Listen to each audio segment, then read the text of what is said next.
Республиканские судьи сняли мантии и взялись за оружие. К счастью, чисто из спортивного интереса. В Сыктывкаре прошли первые соревнования по пулевой стрельбе среди судей и сотрудников аппарата судов Коми. С огневого рубежа передает Павел Королев. Еще раз показываем. Команда дается заряжать. Берем левой рукой, в правую вкладываем, магазин вставляем и ожидаем. В качестве орудия правосудия сегодня два пистолета. Один системы Макарова, а второй Ярыгина. И пускай согласно букве закона судья имеет право на хранение и ношение служебного оружия, многие из сегодняшних участников станут к огневому рубежу впервые.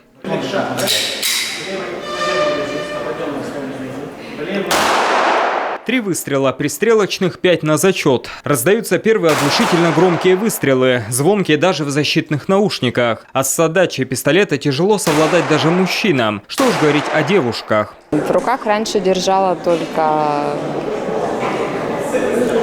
те оружия, которые в тирах есть, вот где игрушки выигрывают. Там раньше стреляла, пистолет никогда не держала в руках. В целом очень понравилось. К слову, многие из участников имеют за спиной службу в органах, поэтому с пистолетом Макарова они на «ты». Например, Игорь Захваткин специально выбрал пистолет системы Ярыгина, чтобы попробовать что-нибудь новенькое.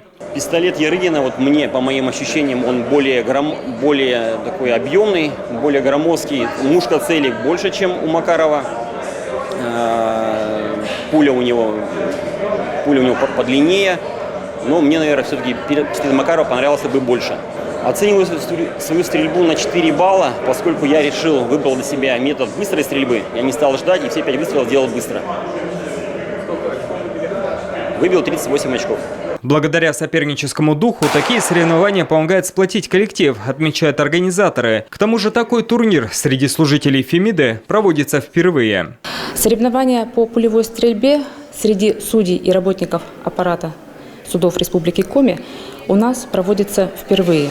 Данное мероприятие приурочено к 10-му юбилейному Всероссийскому съезду судей и 30-летию со дня образования Совета судей Российской Федерации. Победителем среди мужчин стал усть-ломец Дмитрий Ших, который выбил 50 очков из 50. До этого он работал в уголовном розыске, поэтому на наш вопрос о его феноменальной меткости Дмитрий, как настоящий сотрудник органов, немногословно ответил. А что такой талант?